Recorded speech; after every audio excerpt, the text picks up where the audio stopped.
What's up everybody, welcome back to Cilinix Crypto. Good afternoon and welcome to this video in which a little bit later than usual we're covering Bitcoin. Couldn't cover it this morning because it was a little bit busy and I had to record all my videos over, so I had some time constraints. Still wanted to do it right now, and I thought the timing was ideal because in about obviously we had a lot of fundamentals already in the last couple of days, unfortunately, and in about 40 minutes. So when you're watching this video in about like 10 or 15 minutes, we're going to have that inflation rate.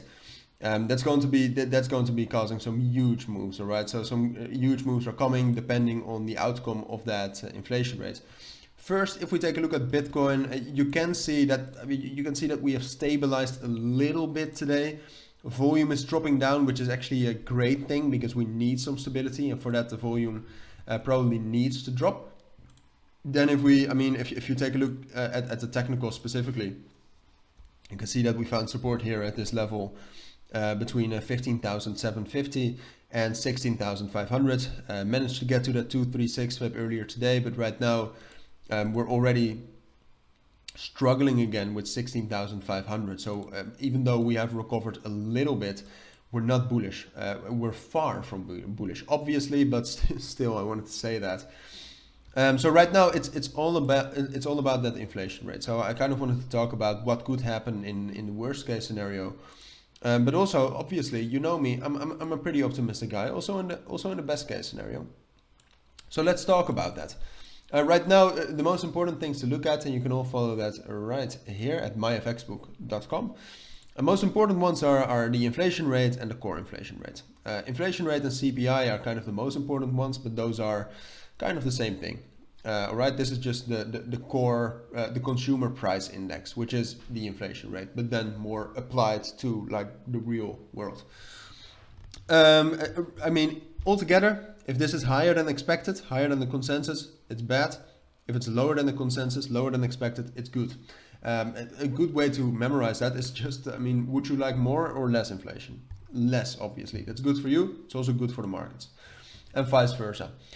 So if it's actually lower than expected, or if it's as expected, I think we can also find some bullish momentum then I think we'll break above this level here at 16,500 and we can at least get up to 17,600, but I think we'll even get all the way up to 18,000. And then from there we'll see again, frankly. At this point of time, because of the fundamentals with FTX still, I don't think there's a way we can break above 18,500, which is now like the main resistance for us right now is really between that 18,000 and 18,500 level.